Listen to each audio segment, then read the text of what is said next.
సత్యనారాయణ గారు ఒక మంచి ప్రశ్న అడిగారు.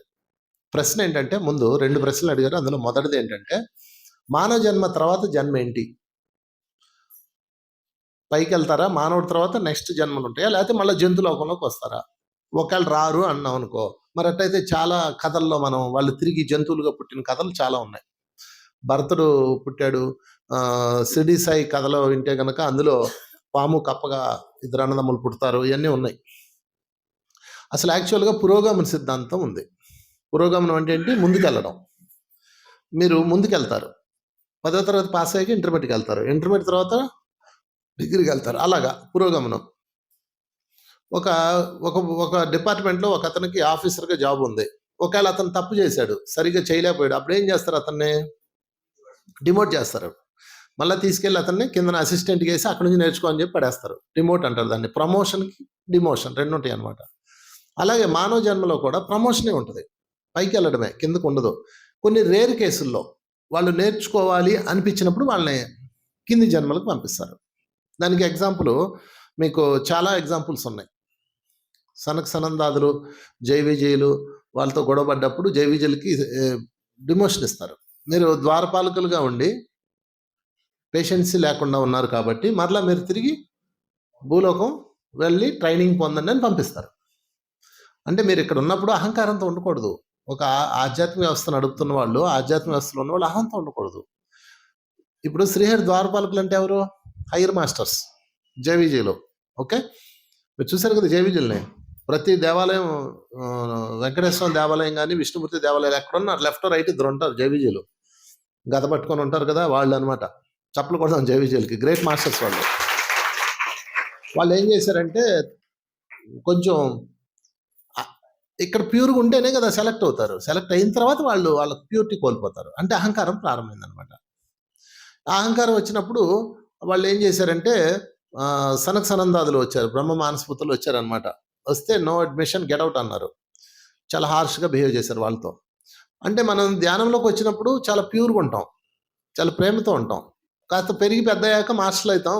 ధ్యానం నేర్చుకుంటాం, చాలా విషయాలు తెలుస్తాయి. ఇక తోక వచ్చేస్తాయి వెనకాతల, ఇలా వస్తుంది తోక. మామూలుగా ఉండదు అది. నాకే అంత తెలుసు, నేను చెప్పిందే కరెక్ట్, వాడెవడు రాంగు, ఈడు రాంగు అని తీర్మానాలు చేస్తుంటారు. అందుకే పత్రికారి యొక్క first real motto no complaints. చెప్పండి. No judgement, non interference.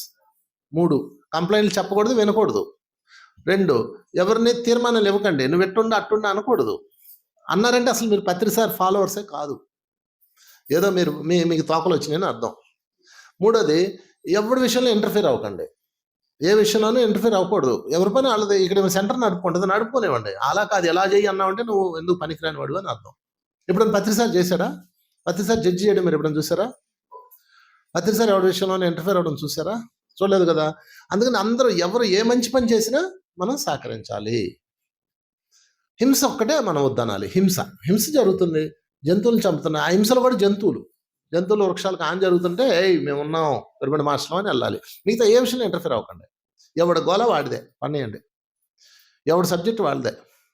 వాళ్ళు ఆ సబ్జెక్ట్ చెప్తే నువ్వు చెప్పకూడదని అంటారు. అదే మాయరోగం.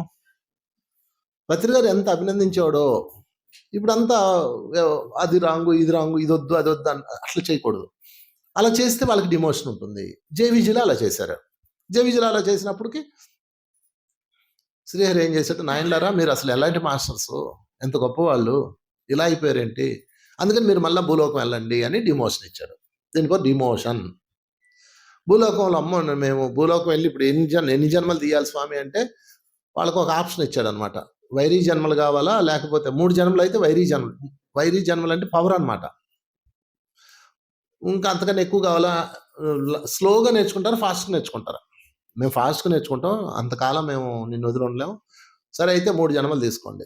అప్పుడు వాళ్ళిద్దరు హిరణ్యకశిపుడు, హిరణ్యాక్షకుడు, శిశుపాలుడు, దంతవత్తుడు, రావణాసుడు, కుంభకర్ణుడు, ఈ 3 క్యారెక్టర్లు తీసుకొని వస్తారు. వచ్చిన తర్వాత చూడండి, హిరణ్యకశిపుడికి ఏంటి? బలం అంతా ఇవ్వబడింది. బలం, సంపద, బలము, ఆయుధాలు, శక్తి అన్నీ ఇవ్వబడతాయి. చూసారా? మేకపోతుని నరికేటప్పుడు దానికి ఫుల్ పెడతారే అట్ట అనమాట. మీకు ఏదైనా మొత్తం బాగా సంపదలు వస్తున్నాయంటే మీకు త్వరలో వేస్తారని అర్థం. అందుకని మీరు అహంకారం పెంచుకోకుండా ఉండాలి. మీకు ఒక పదవి వచ్చింది, మీకు ఒక శక్తి వచ్చింది, మీకు ఒక పేరు వస్తుంది అంటే అర్థం ఏంటి? నువ్వు చాలా జాగ్రత్తగా ఉండాలి. త్వరలో నిన్ను వేయటానికి అవన్నీ మేపుతున్నారు. అందుకని వచ్చింది కదా అని ఎగిరారనుకో టాప్పని వేసేవాడు ఒకడు వస్తాడు. అలాగా హిరణ్యకశిపుడికి బాగా పెంచారు. పెరిగి పెద్దోడు. శ్రీహరిత పారిపోయాడు యుద్ధంలో నుంచి. చూడండి, అంటే కావాలని ఇదంతా గేమ్. ఇంకా నా అంతటోడు లేడు అన్నంత అహంకారం వచ్చినా అప్పుడు శ్రీహరి వచ్చి నరికి పారేశాడు, పొట్ట చీల్చి పారేశాడు. చూసారా? తెలుసు కదా ఆ స్టోరీ మీకు.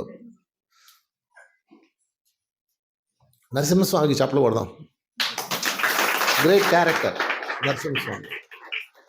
ఆ నరసింహుడు వచ్చి అతని పొట్ట చీల్చాడు. అప్పుడు అతనికి అర్థమైంది, ఊరే ఏందిరా ఇది, నేను ఇంత పోటుగాడిని అనుకున్నాను, ఇంత మేధావుని అనుకున్నాను, ఇంత బలవంతుని అనుకున్నాను, ఏం కాకుండా గోడతో పొట్ట చీల్చి పారేశాడు. ఐఆమ్ జీరో అని అర్థమైంది. అర్థం అవ్వలేదా? ఎన్ని జన్మలకు అర్థమైంది? అది 3 జన్మలకు అర్థమైంది. Dose number 1, dose number 2, dose number 3 అర్థమైపోయింది. దెబ్బ మీద దెబ్బ పడింది, నాకు అర్థమైపోయింది అనుకొని ఆయన ఏం చేశాడు, దాన్ని నేర్చేసుకున్నారు వాళ్ళిద్దరు. నేర్చేసుకున్నాక మళ్ళీ వాళ్ళకి ప్రమోషన్ ఇచ్చారు. అర్థమవుతుంది మీకు? Promotion, demotion. సో ఈ విధంగా మీరు మీ లైఫ్లో కూడా ఏదన్నా సమస్య వచ్చినప్పుడు మీకు ఖచ్చితంగా మంచిగా ఎదుగుతుంటే ప్రమోషన్ ఉంటుంది. ఏమైనా తేడా ఉందనుకోండి డిమోషన్ ఉంటుంది. రెండు మీరే కారణం. ప్రమోషన్కి మీరే కారణం, డిమోషన్కి మీరే కారణం. బట్ ఎప్పుడు ప్రమోషనే ఉంటుంది, డిమోషన్ చాలా రేర్గా ఉంటుంది మనల్ని బట్టి ఏదైనా. అదేవిధంగా ఒక్కొక్కసారి ప్రమోషన్ డిమోషన్ కాకుండా ప్రత్యేకమైన లెర్నింగ్ కూడా జంతు లోకంలోకి వెళ్తాం. అది ఎలాగో చెప్తాను. భరతుడు కథ తెలుసు కదా మీకు. ఎవరో భరతుడు?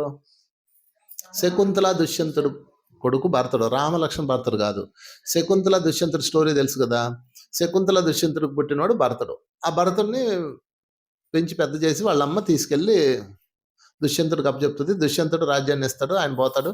ఈయన ఏం చేస్తాడు, రాజ్యాన్ని విస్తరణ చేస్తాడు. సువిశాల సామ్రాజ్యం. ఇప్పుడు మనం ఏదైతే చూస్తున్నామో భారత ఖండం, ఒక ఖండం ఆయనదే. ఆయన తయారు చేసింది ఇదంతా. ఒక యూనిక్గా తయారు చేశాడు. మన ఆద్యుడు, మన పూర్వీకుడు, భారతదేశ పితామహుడు ఎవరు అంటే భరతుడు. అందుకని అతని పేరు మీదుగా భారతదేశం వచ్చింది. చెప్పలు కూడా ఎంత గొప్ప విషయం.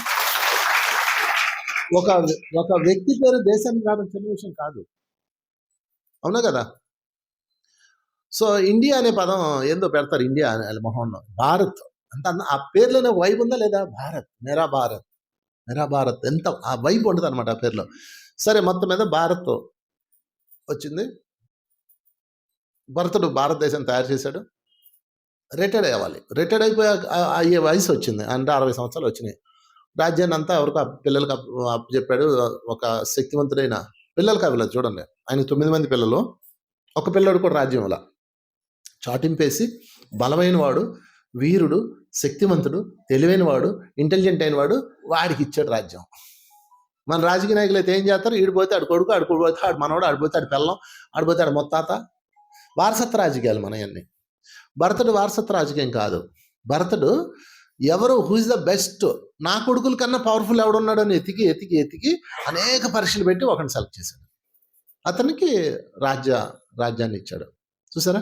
సో మీరు అర్థం చేసుకోవాల్సిన అంశం ఏంటంటే, అంత అద్భుతమైన భరతుడు రాజ్యాన్ని, భార్య బిడ్డల్ని, సకల సంపదల్ని అన్నీ అయిపోయినాయి. అన్నీ ఏం చేశాడు, త్యజించాడు. ఏమంటే ఏం చేశాడు, ఇంకా రిటైర్ అయిపోవాలి కదా. మనకి 50 ఏళ్ళు వచ్చి పిల్లలు సెటిల్ అయిపోయారు, మీరు మాత్రం రిటైర్డ్ అవ్వరు. ఇంకా కొంపలోనే పడి ఉంటారు, వంటలు చేసుకుంటూ ఉంటారు, లేదా కోడల పిల్లని కాల్చుకు తింటూ ఉంటారు, లేదా మనవాడిని ఎంచుకు తింటూ ఉంటారు. నువ్వు ఎట్టుండు, ఎట్టలాగా వేసుకో, ఎట్ట సొక్క వేసుకో, ఎట్ట ప్యాంట్ వేసుకో, అట్టుండి ఇట్టుండి అని చెప్తుంటారు. ఆ కొడుకుతోనే ఉంటారు మీరు. ఆ వ్యాపారం చేయి, ఇది చేయి, అది చేయని ఇంట్లో వదలరు మీరు. మన తప్పది మిత్రులారా, గుర్తుపెట్టుకోండి. రిటైర్ అయిపోండి. మీరు అమాయకులు అసలు. మీరు చచ్చిందాకా పని చేయించుకుంటారు మీ చేత, మీకు తెలియట్లా. ఇన్నాళ్ళు పని చేశారు కదా, హాయిగా రిటైర్డ్ అయిపోండి. ఎందుకు రిటైర్డ్ అవ్వలేదు? పిల్లలు సెటిల్ అయ్యారంటే రిటైర్డ్ అయిపోవాలి. ఇంకా మీరు ఏ పని చేయకూడదు, ఏ వ్యాపారాలు చేయకూడదు, ఏ వ్యవహారాలు నడపకూడదు, ఎందుట్లోని ఏళ్ళు పెట్టకూడదు. మరి ఏం చేయాలండి అంటే రిటైర్మెంట్, స్పిరిచువల్ జర్నీ చేయాలి. దాని పేరే వానప్రస్థం. చెప్పలు కొట్టండి, వానప్రస్థానికి. వానప్రస్థం అంటే, వనం అంటే అడవులు, ప్రస్థానం అంటే వెళ్ళిపోవాలి. అడవులు ఏడవులు ఇప్పుడు లేవు కదా, అన్ని కొట్టేశారు. అందుకని ఇదిగో మీకోసం ధ్యాన కేంద్రాలు పెట్టాం. చక్కగా ధ్యాన కేంద్రాలకు రావాలి, ధ్యానం చేసుకోవాలి, సత్సంగాలు చేసుకోవాలి. వీళ్ళందరూ కలిసి టూర్లు వెళ్తుంటారు, టూర్లు తిరగాలి. పత్రికారు మీకోసం ఎన్ని సృష్టించాడు తెలుసా? యాడికి పోండి మీరు హాయిగా ఫ్రీ ఫుడ్ ఫ్రీ బెడ్.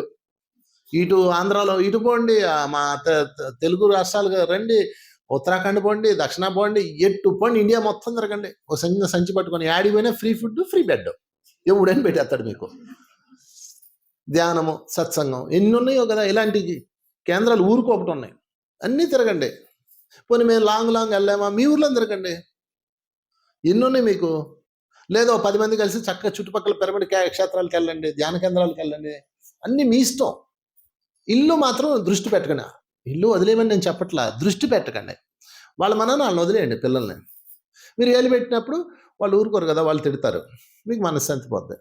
లేదా మిమ్మల్ని ఎట్టొకట తప్పించుకొని వాళ్ళు వెళ్ళిపోతారు, వేరు కాపురాలు పెడతారు. చూసారా?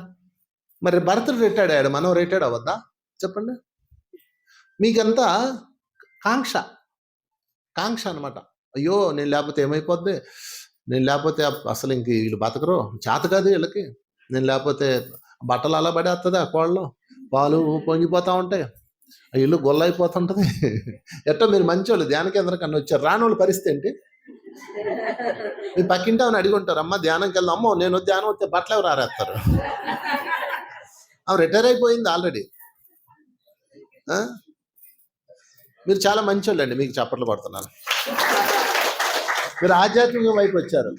మీ చుట్టుపక్కల ఉన్న వృద్ధ సమాఖ్యనంతా ఆధ్యాత్మికంలోకి లాగండి. సో భరతుడు ఏం చేశాడు, అలాగే రిటైర్డ్ అయిపోయాడు.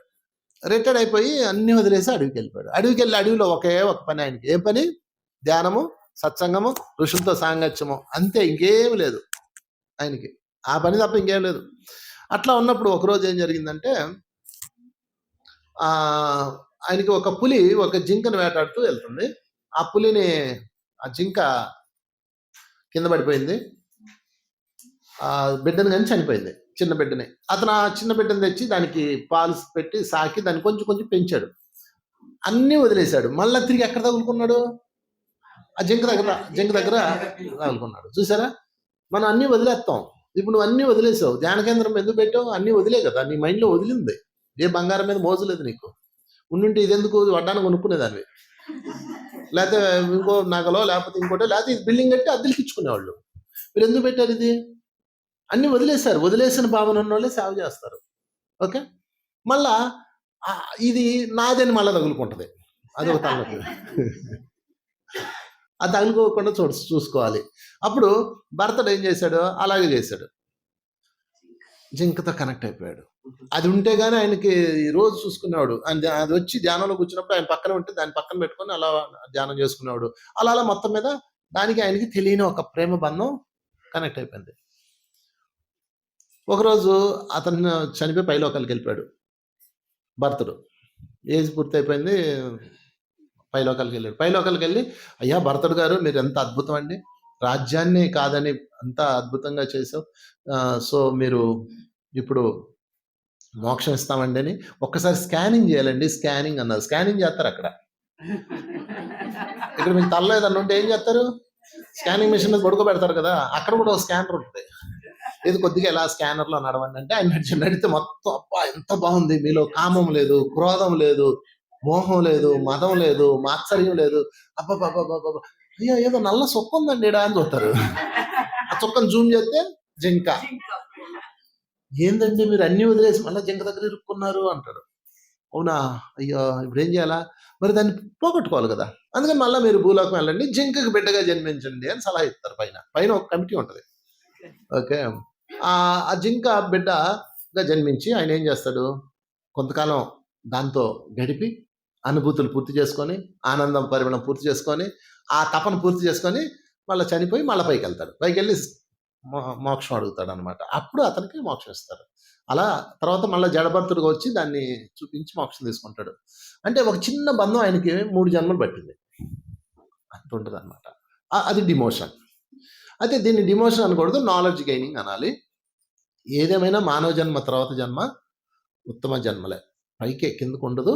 మన బుద్ధి సరిగా లేకుండా, కొన్ని అవగాహన లేకుండా ఉంటే వస్తుంది.